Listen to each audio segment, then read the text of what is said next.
तो मैं आज आपको इसके साइड इफ़ेक्ट्स बताऊंगा, तो चलिए लेट्स स्टार्ट।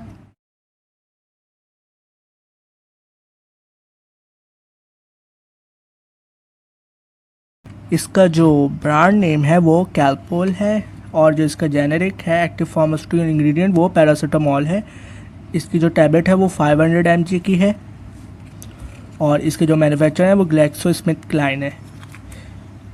अब चलें इसके अब कॉमन साइड इफ़ेक्ट्स देख लेते हैं। जो सबसे ज़्यादा इसके होते हैं वो होते हैं उसमें ज़्यादा नोज़िया हो जाता है, वॉमिटिंग हो जाती है और कॉन्स्टिपेशन वगैरह हो जाती है। नोज़िया यानी कि मतली, वॉमिटिंग यानी उल्टी, कॉन्स्टिपेशन कब्ज़, डायरिया हो सकता है जिसमें मोशन वगैरह, स्किन रैशेज़ भी हो सकती हैं इससे, जो डिफरेंट किस्म की रैश हो जाती हैं वो हो सकती हैं इससे, इचिंग हो सकती है, खुजली हो सकती है, फैटीग यानी कि बहुत ज़्यादा थकावट, लॉस ऑफ एपिटाइट भूख ना लगना ये भी हो सकती है, डार्क यूरिन पेशाब जो है वो थोड़ा डार्क किस्म का आना, क्ले कलर्ड स्टूल्स आ जाना, जॉइंटिस भी हो सकता है इसमें जिसमें स्किन और आईज जो होती हैं वो येलोइश हो जाती हैं, ब्लिस्टर्स हो सकते हैं, छाले हो सकते हैं इससे, एलर्जिक रिएक्शंस हो सकते हैं इससे, ब्लड रिलेटेड प्रॉब्लम जिसमें खासतौर एनीमिया इससे हो सकता है। और दूसरा ये लिवर और किडनी डैमेज भी करता है यानी हेपेटोटॉक्सिसिटी भी कर सकता है, गैस्ट्रिक माउथ अल्सर भी कॉज कर सकता है ये, और अनयूजुअल ब्लीडिंग और ब्रूजिंग कर सकता है यानी कि ब्लीडिंग वगैरह भी इससे हो सकती है।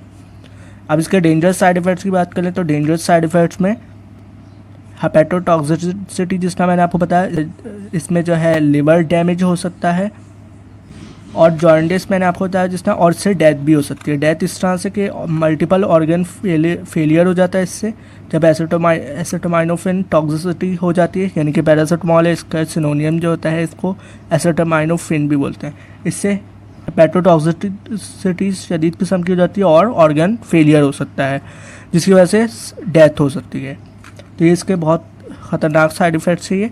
बाकी ओवरऑल ये बहुत अच्छी मेडिसिन है और ये बहुत सी चीज़ों में यूज़ होता है, जिस तरह different mild to moderate pain वगैरह उसके अंदर ये यूज़ हो रही होती हैं और भी बहुत सी इंडिकेशंस हैं।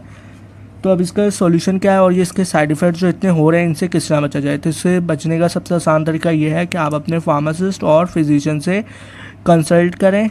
इसके और भी बहुत से साइड इफ़ेक्ट्स हैं तो उनके लिए और इसके यूजेस के कहाँ इंडिकेटेड होते हैं, कहाँ इसको आप यूज़ कर सकते हैं, और इसके ड्रग इंट्रैक्शंस वगैरह, कॉन्ट्राइंडिकेशंस यानी कि किन किन चीज़ों में इसको नहीं यूज़ करना चाहिए और इसको प्रेगनेंसी में या ब्रेस्ट फीडिंग में लेना चाहिए या नहीं, और खाने के बाद इसको लें या खाने से पहले, और जो दूसरी चीज़ें कि आपके लिए बेहतर है या नहीं उसके लिए, या जो दूसरी चीज़ें कि इसका एंटीडोट क्या है वगैरह, उन सब के लिए आप अपने फार्मासिस्ट से भी कंसल्ट कर सकते हैं। फॉर एग्जांपल कॉन्ट्राइंडिकेशन जिस तरह इसकी कि किस में इसको नहीं देना चाहिए, तो इसको प्रेगनेंसी में नहीं देना चाहिए। और ड्रग इंट्रैक्शंस की फॉर एग्जांपल देख लें तो ऐसे बहुत से हैं, मैं आपको थोड़े थोड़े बता रहा हूँ, और भी बहुत से हैं कि जिस तरह अल्कोहल वगैरह से इसके इंट्रैक्शन होते हैं जिससे बहुत ज़्यादा इसके साइड इफ़ेक्ट्स बढ़ जाते हैं। और जो दूसरी ड्रग जैसे कार्बामेज़ेपिन, फेनिटोइन और प्रीलोकेन वगैरह, आइसोनियाजिड वगैरह जैसी जो ड्रग्स हैं उनके साथ, मेडिसिन के साथ इसके बहुत ज़्यादा इंट्रैक्शन है। तो इन सब के लिए आप अपने फार्मासिस्ट से भी कंसल्ट कर सकते हैं, वो आपको इसके बेहतर बता सकते हैं, गाइड कर सकते हैं कि क्या आया आपको इसको यूज़ करना चाहिए और इसके और मज़ीद कौन कौन से साइड इफ़ेक्ट्स हैं और उनसे किस तरह बचा जाए। अच्छा, बहुत से लोगों का ये सवाल था कि हम अपने जो ट्रीटमेंट है उसको किस तरह अप्रोच करें, हम किस तरह अपना इलाज करवाएं पहले। तो सबसे पहले मैंने ये कुछ इक्वेशन बनाई हुई है तो आप इसको समझे। इसमें देखें पहली क्वेश्चन में कि पेशेंट डायरेक्ट मेडिसिन लेगा तो ये गलत तरीका है, इसमें इफ़ेक्ट उसको ना होने के बराबर आएगा या 40% आएगा, और उसके जो साइड इफ़ेक्ट्स होंगे वो उसको तकरीबन 60% से 100% होंगे। बहुत नुकसान होंगे और वो ये होगा कि आसमान से गिरा खजूर में अटका, ये वाला उसका सीन होगा कि एक बीमारी से निकले दूसरी बीमारी में पहुंच गए। अब ये इस वाली में देखें ये राइट तरीका क्या है, पहले पेशेंट जाएगा फिजिशियन या कोई भी प्रिस्क्राइबर जो भी है उनके पास, तो वो कोई भी हो सकता है जिसने भी प्रिस्क्राइबिंग कोर्स या उसका वो अहल हो।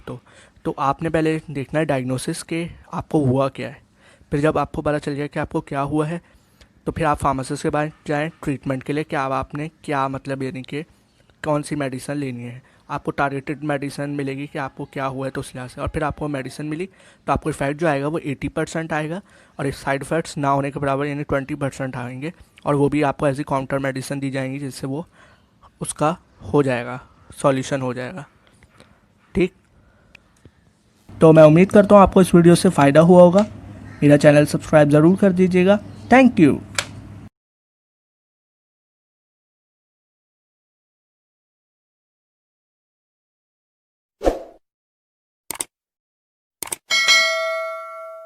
तो मैं आज आपको इसके साइड इफ़ेक्ट्स बताऊंगा, तो चलिए लेट्स स्टार्ट।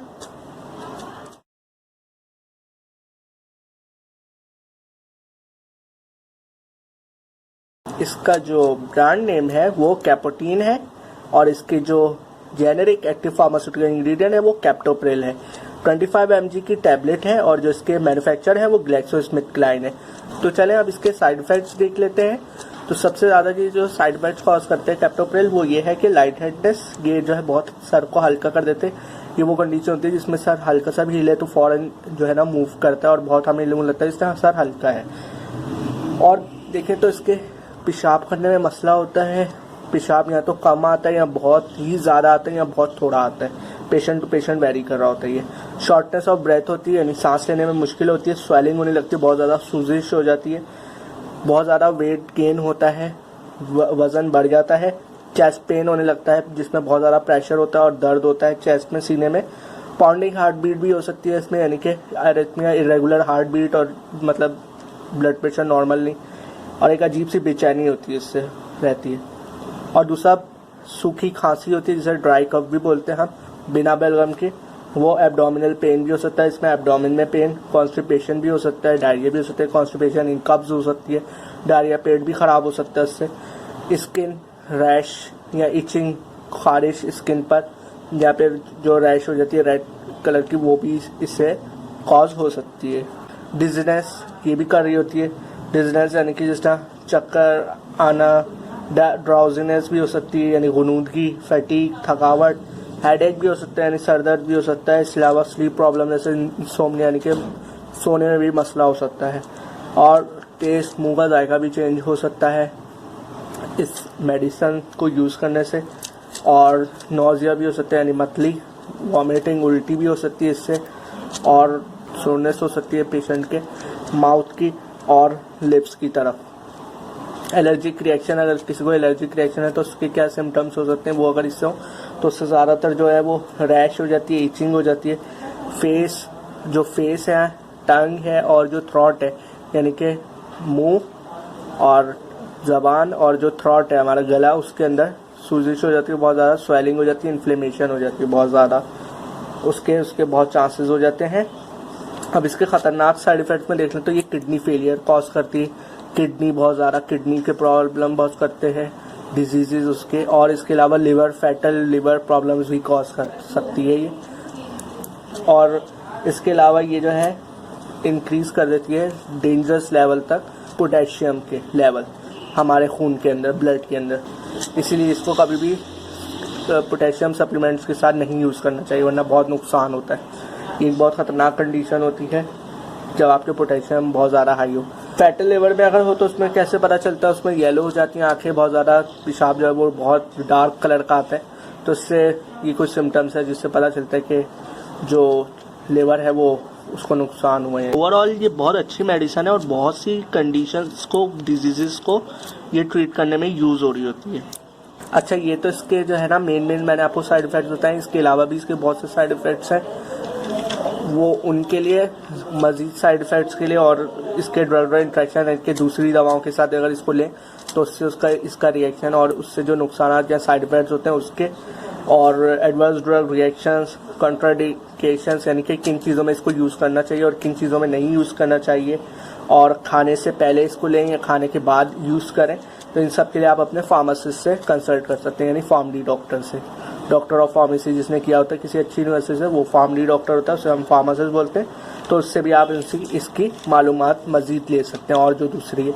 और ये भी कि क्या ये आपके केस यानी आपका जो केस है, आपकी जो डिजीज़ या आपके हिसाब से आपके लिए बेहतर भी है मेडिसिन, क्योंकि हर बंदे की जो बॉडी होती है वो डिफरेंट होती है, केमिकली भी और वैसे भी, यानी उसकी केमिस्ट्री चेंज होती है। तो उस लिहाज से ये आया आपके लिए मेडिसिन बेहतर है या आपको इससे अच्छी कोई और मेडिसिन दी जा सकती है। या कोई और मेडिसिन आपको दी जाए तो उस लिहाज से देखना पड़ता है। तो इन सब चीज़ों के लिए आप अपने फार्मासिस्ट से कंसल्ट कर सकते हैं। इसके अलावा जैसे प्रेगनेंसी में इसको लेना चाहिए, ब्रेस्ट फीडिंग वगैरह में, तो इसकी एग्जांपल मैं दे देता हूँ आपको। जैसा फॉर एग्जांपल कि जैसे प्रेगनेंसी में इसको नहीं लेना चाहिए और ना ब्रेस्ट फीडिंग में, ये जो है फीटस को नुकसान देती है, यानी बच्चे को नुकसान होता है इससे।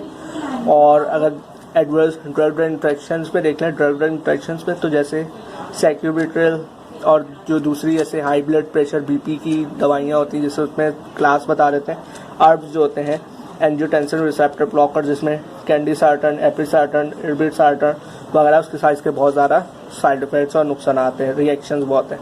डायरेटिक्स डायरेटिक्स के साथ भी बहुत ज़्यादा है इसके।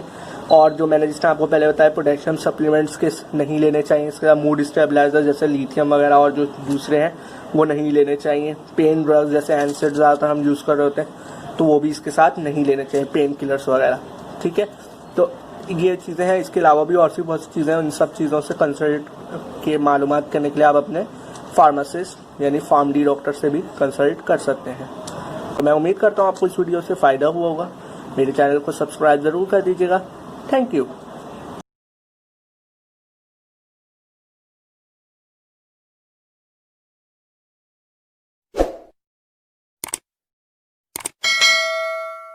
तो मैं आज आपको इसके साइड इफेक्ट्स बताऊंगा, तो चलिए लेट्स स्टार्ट।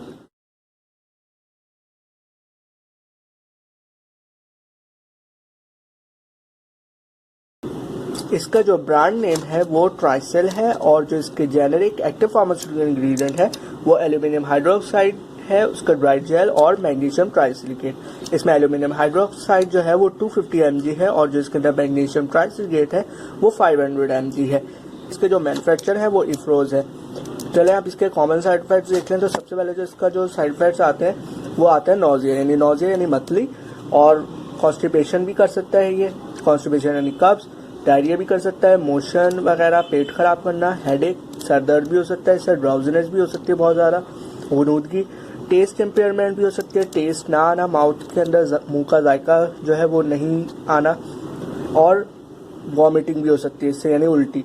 स्लो रिफ्लेक्सेस भी हो सकते हैं, यानी कि जो हमारे रिफ्लेक्सेस होते हैं वो स्लो हो जाते हैं, हल्के कम हो जाते हैं, हल्के हो जाते हैं।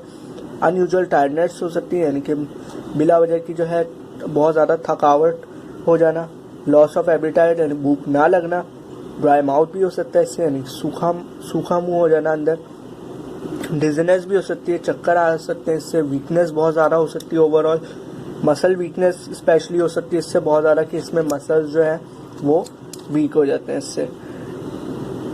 और इसके अलावा स्टमक क्रैम्प भी कर सकते हैं ये, यानी कि स्टमक के अंदर क्रैम्प्स भी कर सकते हैं, और एब्डोमिनल पेन वगैरह भी कर सकते हैं ये, कंफ्यूजन भी कर सकते हैं इससे। ओवरडोज अगर हो तो यही जो सिम्टम्स हैं ये बहुत ज़्यादा इंटेंसिफाई हो जाते हैं और बहुत ज़्यादा नुकसान होता है। डेंजर साइड इफेक्ट्स में देख लें तो इसके सबसे ज़्यादा जो है ये एक तो सिवियर डायरिया बहुत कॉज करता है, स्लो रिफ्लेक्सेस हो जाते हैं इससे, और कन्फ्यूजन बहुत ज़्यादा होती है, डिजीनेस होने लगती है यानी गुनूदगी बहुत ज़्यादा, जैसे मैंने आपको पहले बताया, और ड्राउजीनेस। और ये जो है बहुत ज़्यादा इसके ख़तरनाक साइड इफ़ेक्ट्स हैं।